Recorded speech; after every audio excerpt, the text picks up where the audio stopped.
آگ سے اور دوسرے واقعات سے یہ چیز ثابت ہے۔ پانچویں چیز لغو ہے۔ یہ 5 قسمیں لکھی ہیں خود تھانوی صاحب نے۔ تو تمہارے پیر کے مزار پر جائے کوئی اور جا کر وہاں مانگے پیر صاحب سے، حضرت جی روٹیوں کو محتاج ہو گیا ہوں مدد کرو، تو ثابت ہوا یا نہیں ہوا؟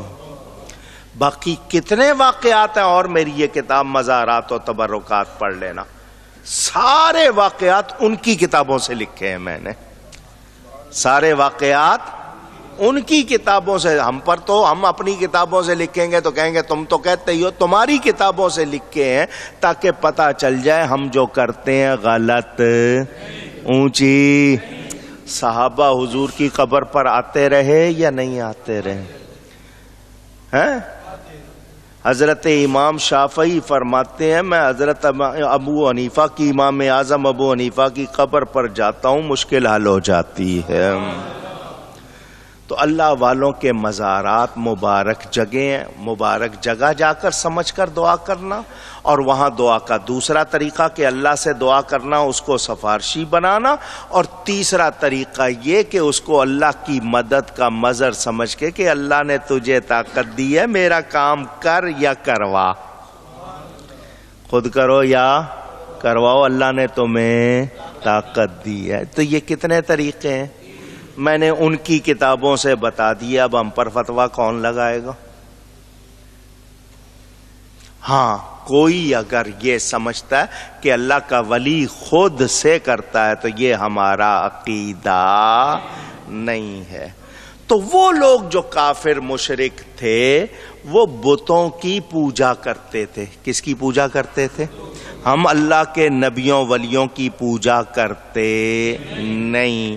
میرے دوستوں اور بزرگوں، جو لوگ غلط کہتے ہیں ان کو سوچنا چاہیے۔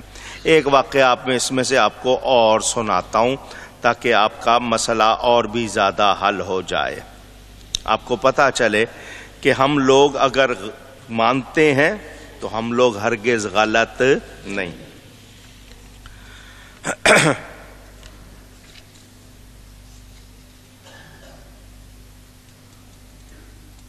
اب یہ تھانوی صاحب کے الفاظ یہ بھی سن لیں، آ گئی ہے سامنے۔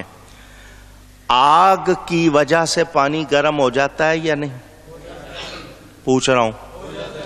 کہتے ہیں جیسے آگ کی مصاحبت سے پانی گرم ہو جاتا ہے، اور یہ صحبت جیسے احیاء کی نافع ہوتی ہے اسی طرح اموات کی بھی۔ کہتے ہیں جس طرح زندہ کی صحبت میں بیٹھنے سے نفع ملتا ہے، اسی طرح وفات پائے ہوئے کی صحبت سے بھی نفع ملتا ہے۔ یہ تھانوی صاحب کے الفاظ میں نے آپ کو سنائے، سمجھے نا آپ؟ میں نے ایک واقعہ سنانا ہے اس میں سے، وہ میں آپ کو سناتا ہوں۔ لکھنے والے خود تھانوی صاحب ہیں، اور انہوں نے خود اس بات کو اس لیے لکھا تو میں نے سوچا کہ میں آپ کو سناؤں۔ لیجئے، یہ جمال الاولیاء اور قصص الاولیاء دونوں کتابیں تھانوی صاحب کی ہیں، ان میں یہ واقعہ لکھا ہوا ہے۔ ایک واقعہ سنا رہا ہوں۔ حضرت ابو عبداللہ محمد بن یوسف یمنی دریر کی کرامتوں میں سے یہ بھی ہے جو فقیہ کبیر احمد بن موسیٰ بن عجیل سے روایت کی گئی ہے کہ انہوں نے حضور صلی اللہ علیہ وسلم کی خواب میں زیارت کی۔ حضور ان کو فرما رہے ہیں اگر تم یہ چاہتے ہو کہ اللہ تم پر علم کھول دے تو ضریر کی قبر کی مٹی میں سے کچھ لو اور اس کو نہار منہ نگل جاؤ۔ تھانوی صاحب، مٹی کھانا جائز ہے؟ اونچی۔ حضور ان کو خواب میں فرما رہے ہیں، لکھ رہے ہیں تھانوی صاحب کہ جاؤ، اللہ والے ہیں شیخ دریر، ان کی قبر سے تھوڑی سی مٹی نہار منہ فاسٹنگ میں نگل جاؤ۔ ان فقی نے ایسا ہی کیا، جس نے یہ خواب دیکھا اس نے ایسا ہی کیا تو اس کی برکتیں ظاہر ہو گئیں، اس کی برکتیں۔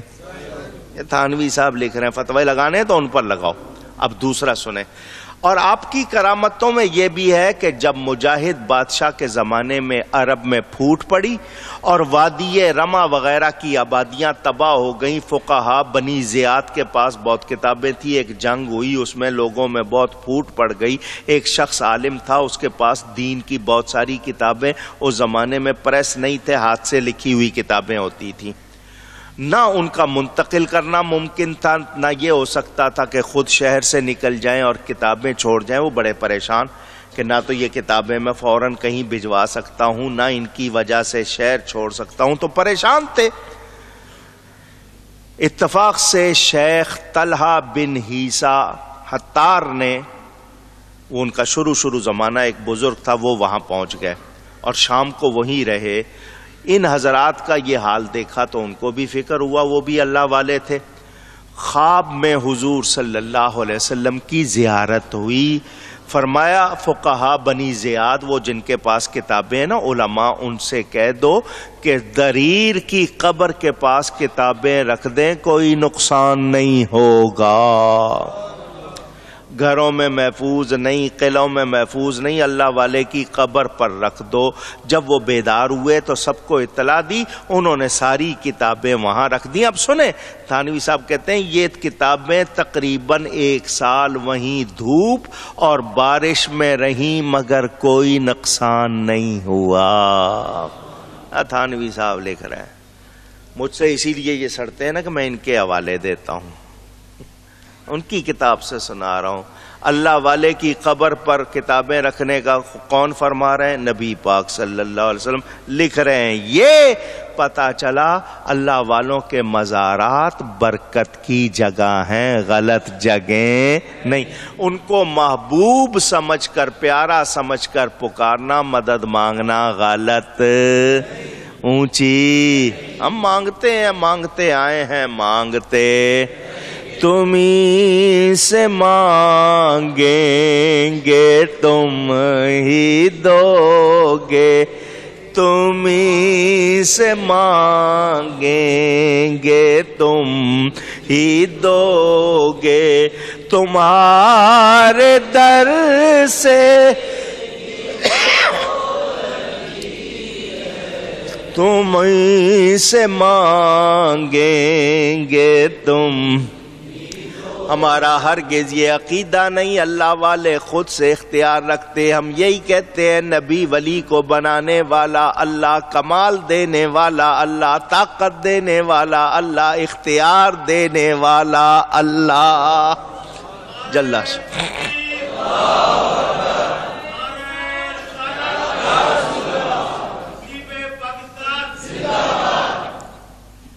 سمجھ آئی بات آپ؟ تو تدعونا کے معنی یہاں تو پوجنا ہے، اگر کوئی پکارنا لے تو میں نے وہ بھی آپ کو بتا دیے۔ پکارنا غلط، یا رسول پکاریں یا علی پکاریں یا غوث پکاریں، غلط غلط۔ ہاں کوئی اللہ کا شریک سمجھ کر پکارے، مستعان حقیقی سمجھ کر پکارے، مستقل متصرف سمجھ کر پکارے تو غلط ہے، اور ایسا کوئی جاہل بھی کرتا نہیں۔ اور میں نے آپ کو حدیث بھی سنا دی، حوالے بھی سنا دیے۔ تو اب وہ لوگ جو کہتے ہیں تم بھی وہی کرتے ہو وہ بھی وہی کرتے ہیں، اس کا میں جواب دے چکا۔ تو یہ لوگ ہیں ظالم۔ کیا ہیں؟ غلط کو صحیح اور صحیح کو غلط کہنے والا کون ہوتا ہے؟ اور قرآن میں واللہ لا یہدی القوم الظالمین، اللہ ظالموں کو ہدایت نہیں دیتا۔ تو ان کو نہیں سمجھ آئے، کل کو یہ بھی مانگیں گے۔ آج نہیں مانگ رہے نا، کل مانیں گے بھی اور مانگیں گے بھی۔ آج نہ مان رہے ہیں نہ مانگ رہے ہیں، کل مانیں گے۔ اور میں نے آپ کو یہ بات سنائی تھی، یہ بات ہے 1987 کی، فروری کا مہینہ تھا 1987، 1987۔ کتنے سال ہو گئے؟ 26 27 جتنے بھی ہو گئے، ٹھیک ہے۔ میرا اپنا دیکھا ہوا واقعہ، میں بغداد شریف میں تھا، غوث پاک رضی اللہ تعالیٰ عنہ کے مزار پر حسین احمد مدنی کا بیٹا اسد مدنی آیا۔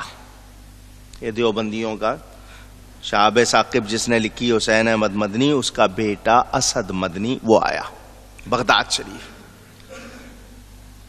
مجھے کسی نے بتایا کہ یہ دیوبندی کوئی آیا ہوا ہے انڈیا سے. میں مسجد میں بیٹھا تھا، میں دیکھا تو غوث پاک کی جالیاں پکڑے منہ رگڑ رہا تھا یوں. یہ میں نے اپنی آنکھوں سے دیکھا، مسجد میں آپ کو سنا رہا ہوں. غوث پاک کی یوں دونوں ہاتھوں سے جالیاں پکڑی ہوئی منہ رگڑ رہا ہے. میں نے کہا جی آپ کون؟ اس کو ایک دم جھٹکا لگا. اپنا نام بتایا اس نے. میں نے کہا باہر جا کے اس کو حرام کیوں کہتے ہو؟ باہر جا کے اسی کو شرک کیوں کہتے ہو؟ کیا کر رہے ہو؟ اس کو بڑا جھٹکا لگا. یہ کون ہے جس نے آ کے مجھے یہاں پکڑ لیا ہے؟ کہنے لگا جی آپ کا نام؟ میں نے کہا مجھے اکاڑوی کہتے. مسجد میں جا کے بیٹھ گیا. اب وہ دیکھ رہا ہے کہ کہیں میں ہٹوں تو وہ دوبارہ جائے. میں نے کہا شوق سے جاؤ، لیکن باہر جا کے یہی کہنا کہ یہاں آنا اور ان سے مانگنا، ان کی قبر سے اس طرح منہ لگانا غلط نہیں ہے. فوراً کہنے لگا میں فلانے ہوٹل میں ٹھہرا ہوا ہوں. میں کہا میں غوث پاک کے پاس آیا ہوں، ہوٹل پھرنے نہیں آیا ہوں. تیرے پاس آ کے وقت نہیں ضائع کرنا، تجھے صرف بتانا تھا. یہ نہ سمجھنا کہ تجھے دے. اس زمانے میں یہ کہیں کیمرے ہوتے ہیں نا تو میں فوٹو لے لیتا دکھانے کے لیے، لیکن میں مسجد میں بیٹھا آپ کو سنا رہا ہوں. یہ باہر جا کے کہتے ہیں، ان کو بھی پتا ہے، ان کو بھی پتا ہے. تو اللہ والوں کو ہم پوجتے نہیں ہیں، پیار کرتے ہیں، تعظیم کرتے ہیں. اور ہم میں اور بت پرستوں میں یہ مناسبت پیدا کر رہے ہیں تو یہ ظالم ہے، اور ظالموں کو اللہ ہدایت نہیں دیتا. بت پرست پوچھتے تھے، ہم النبی ولی کو پوچھتے نہیں. ان کی وہ تعظیم بھی نہیں کرتے جو جائز نہیں ہے، وہ تعظیم بھی نہیں کرتے جو جائز نہیں ہے. یاد رکھنا. اللہ فرماتا ہے ان الذین تدعون من دون اللہ، وہ جنہیں اللہ کے سوا تم پوجتے ہو. کون ہے مراد؟ بت. کون ہے مراد؟ سب کی توجہ میری طرف، میں خلاصہ کر رہا ہوں. جن کو اللہ کے سوا پوجتے ہو بت کون ہے؟ اونچی. لن یخلقوا ذبابا، ایک مکھی بنا سکتے. اونچی. دھیان سے سن لیا، قرآن کی آیت سن لی. اب اسی قرآن میں پڑھو، حضرت عیسیٰ علیہ السلام کہتے ہیں میں مٹی کا پرندہ بناتا ہوں. مورت کھلونے بنا لیتے نا آپ، تو میں مٹی کا کھلونا بناتا ہوں پرندے کی شکل، پھونک مارتا ہوں وہ اڑنے لگ جاتا ہے. بت بنا سکتے ہیں مکھی؟ حضرت عیسیٰ بنا رہے ہیں، پھونک مار رہے ہیں، زندہ اڑ رہا ہے. تو بتوں میں طاقت نہیں ہے، نبیوں ولیوں میں طاقت کون دیتا ہے؟ واضح طور پر یاد رکھنا. تو وہ لوگ جو نبیوں ولیوں کو وہ باتیں لگاتے ہیں جو بتوں کا حکم، میں آپ کو سنا چکا ہوں بخاری شریف میں حضرت عمر کے بیٹے کا بیان کہ امت میں سب سے برے لوگ وہ ہیں جو بتوں کے بارے میں اتری ہوئی آیتیں، کافروں کے بارے میں اتری ہوئی آیتیں نبیوں ولیوں پہ لگاتے ہیں. یہ آیت اتری ہے بتوں کے بارے میں، اس کو لگا دیا جائے نبیوں ولیوں پر تو یہ بری بات ہے یا نہیں؟ ظلم ہے یا نہیں؟ اور ان کا کاروبار یہی ہے. تو یاد رکھنا، نبی ولی اللہ کی عطا سے کمال والے. اللہ فرماتا ہے کیا ان کے کان ہیں بتوں کے؟ ان کے پاؤں ہیں چلیں؟ ام لہم ایدی یبطشون بہا، کیا ان کے ہاتھ ہیں کہ پکڑ سکے؟ ام لہم آذان یسمعون بہا، کیا ان کے کان ہیں سن سکے؟ ام لہم اعین یبصرون بہا، کیا ان کی آنکھیں ہیں دیکھ سکے؟ یہ اللہ قرآن میں فرما رہا ہے ان کی آنکھیں نہیں، کان نہیں، ہاتھ اونچی، پاؤں نہیں کہ چل سکیں. یہ قرآن میں کون فرما رہا ہے؟ اور وہی اللہ فرماتا ہے جو میرا پیارا بن جاتا ہے اس کی آنکھ میں بن جاتا ہوں، اس کے کان میں بن جاتا ہوں، اس کے ہاتھ میں بن جاتا ہوں، اس کے پاؤں میں بن جاتا ہوں. پتا چلا بتوں میں کوئی طاقت نہیں، اللہ والوں میں کتنی طاقت۔ اللہ فرماتا ہے اس کی آنکھ میں بن جاتا ہوں، اس کی آنکھ میں بن جاتا ہوں۔ تو جس کی آنکھ میں اللہ کی قوت آ جائے، اللہ بندے میں گھس نہیں جاتا، بندہ خدا نہیں بن جاتا، خدا بندہ نہیں بنتا، بندہ بندہ ہی رہتا ہے۔ آنکھ بندے کی، قوت خدا کی۔ پھر وہ بغداد میں بیٹھا ہوا دیکھتا ہے یا نہیں، سنتا ہے یا نہیں، تصرف ہاتھ سے کرتا ہے یا نہیں، اونچی۔ تو میں نے آپ کو یہ ثبوت دے دیے، ان کی باتوں میں جانا نہیں۔ اے بت مکھی نہیں بنا سکتے، اللہ والوں کی طاقت سن لی نا آپ نے۔ وَلَوِ اجْتَمَعُوا لَا، سارے جمع ہو جائیں، جتنے ساری دنیا کے بت جمع ہو کر مکھی بنا سکتے اونچی۔ وَإِن يَسْلُبُهُمُ الذُّبَابُ شَيْئًا لَا يَسْتَنقِذُوهُ مِنْهُ، اور بنانا تو بہت دور کی بات ہے، مکھی ان سے کچھ چھین کر لے جائے تو یہ چھڑا سکتے، اسے لے سکتے نہیں۔ ضعف الطالب والمطلوب، کتنے کمزور ہیں چاہنے والے، اور جس کو چاہ رہے ہیں وہ کتنا کمزور۔ یہ چاہنے والا اور جس کو چاہ رہے ہیں کتنے کمزور۔ ادھر ہو رہی ہے بات کمزور کی، ادھر بات طاقت کی کرو۔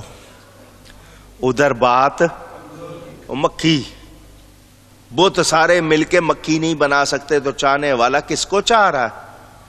جس کی کوئی طاقت۔ اور ہم کس کو چاہ رہے ہیں؟ جس کی ایک انگلی اٹھے چاند دو ٹکڑے ہو جاتا ہے۔ اللہ،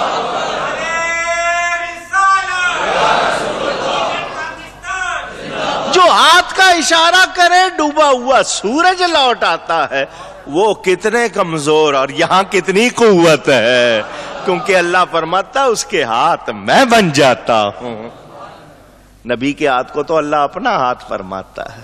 سمجھ آئی؟ وہ کمزوری والا معاملہ ہے اور یہ طاقت والا۔ یہ طاقت کس نے دی ہے اور وہاں کس نے کمزور رکھا ہے؟ اللہ۔ تو تم کس کو مان رہے ہو؟ اچھا وسیلے کی بات بھی کر لوں، یہاں طاقت اور کمزوری کی بات آئی ہے نا، وسیلے کی بات۔ یہ کہتے ہیں جی نبی ولی کو وسیلہ نہ بناؤ، عملوں کو وسیلہ بناؤ، نماز روزے زکوٰۃ حج کو وسیلہ بناؤ، نبی ولی کو وسیلہ نہ۔ میں نے کہا میں اپنی نماز کو وسیلہ نہیں بنا رہا، کیونکہ مجھے پتہ ہی نہیں میں نے نماز صحیح پڑھی ہے یا نہیں۔ کوشش کی ہے، دعویٰ کر سکتا ہوں کہ میں نے وضو بالکل صحیح کیا، نماز بالکل صحیح ادا کی، دعویٰ کر سکتا ہوں۔ تو جب کچا ہے میرا معاملہ تو میں کچے کو وسیلہ کیوں بناؤں؟ نبی پہ تو یقین پکا ہے۔ نماز میں شبہ ہو سکتا ہے کہ صحیح ادا نہیں ہوئی، نبی میں شبہ، تو تم کچے کا وسیلہ لیتے ہو، میں پکے کا لیتا ہوں۔ اللہ یا رسول اللہ، یا تم شبہ والے کا لیتے ہو، میں یقین والے کا لیتا ہوں۔ سمجھ آ رہی ہے بات؟ کچے پکے کو سمجھتے ہو؟ سمجھتے ہو؟ چلو نہ سمجھو، آپ کی مرضی۔ اور کچے گڑھے پہ پار لگ سکتا؟ اونچی، ہاں بس اشارہ کیا ہے، جتنے سونے بیٹھے ان کو سونی کی بات سمجھ میں شاید آ جائے، سمجھانے کے لیے کہیے پکے کا وسیلہ لینا ہے کچے کا۔ اللہ فرماتا ہے ما قدر اللہ حق قدری، اللہ کی قدر نہ جانی جیسی چاہیے تھی۔ ان اللہ لقوی عزیز، بے شک اللہ قوت والا غالب ہے، قوت والا، قوت والا۔ میں کسی پر الزام نہیں لگاتا، نہ میرا کام ہے، یہ ہم پر الزام لگاتے ہیں، کہتے ہیں تم اللہ کو چھوڑ کر نبیوں ولیوں کے پاس گھوم رہے ہو، جب دیکھو نبیوں کو رب ہر وقت یاد کرے، اگر میں نے کر لیا تو کیا جرم ہو گیا؟ میں تو وظیفہ ربانی ادا کرتا ہوں، رب کی سنت، اور جس کی خاطر رب نے بنایا ہے اس کو یاد کرتے ہیں، تو نبی کو یاد کرنا اللہ کو یاد کرنا ہے۔ ولی کو اگر آپ نے مرشد کو یاد کیا تو اللہ کو ہی یاد کیا، کیونکہ وہ مرشد آپ کا اللہ کی طرف آپ کا ذریعہ اور وسیلہ ہے، تو آپ نے اس کو یاد کیا تو کسی اور کو نہیں، اللہ کے لیے ہی ہے۔ مگر ان کی سمجھ میں یہ بات نہیں آئے گی، ان کو اتنی سمجھ نہیں، انہوں نے قدر نہیں جانی۔ یہ کہتے ہیں نہیں جی یوں وہاں تم سمجھتے ہو اللہ یوں۔ دیکھو اللہ کے بارے میں ہم سے بات کرنے سے پہلے سوچ لینا، تم نے کتابوں میں غلط لکھا ہے اللہ کے بارے میں، ہمارے یہاں نہیں۔ یہ تمہاری کتابوں میں لکھا ہے کہ اللہ جھوٹ بول سکتا ہے، یہ تمہاری کتابوں میں لکھا ہے کہ اللہ کو پہلے سے پتہ نہیں ہوتا، جب بندے کر لیتے ہیں تب اللہ کو پتہ چلتا ہے۔ یہ تمہاری کتابوں میں لکھا ہے کہ جو بندہ کر سکتا ہے وہ رب کر سکتا ہے، یہ تم نے لکھا ہے۔ ہم تو یہ کہتے ہیں رب کے لیے کسی عیب کو سوچا جا سکتا بھی نہیں۔ سمجھ آئی بات؟ تو ہم پہ فتوے لگانے کی کوشش نہ کر۔ لیکن انہوں نے عادت سے مجبور ہے، ٹلنا نہیں۔ میں نے یہ باتیں کیوں سنائی ہیں؟ آپ کو پکا کرنے کے لیے کہ آپ کو پتا ہو کہ یہ اصل میں ہیں کیا، آپ کو معلوم ہو جائے۔ تو الحمدللہ اللہ کا شکر ہے ہم اللہ کے سچے ماننے والے ہیں، ان کے فتووں سے ہم مشرک ہو سکتے نہیں۔ ہم کسی نبی ولی کو اللہ کا شریک مثل ٹکڑا جز کہتے نہیں، مانتے نہیں، سمجھتے نہیں، سب اللہ کی مخلوق ہے۔ نبیوں ولیوں کو اللہ نے شان کمال عطا کیا، اللہ کا دیا ہوا کمال مانتے، کسی نبی ولی کا خود سے کمال مانتے نہیں۔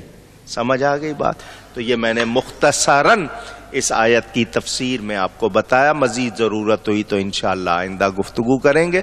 گفتگو میں کوئی غلطی ہوئی ہو اللہ کی بارگاہ میں توبہ کرتا ہوں۔ وآخر دعوانا ان الحمد للہ رب العالمین والعاقبۃ للمتقین والصلاة والسلام على رسوله سید المرسلین رحمة للعالمین شفیع المذنبین سید الاولین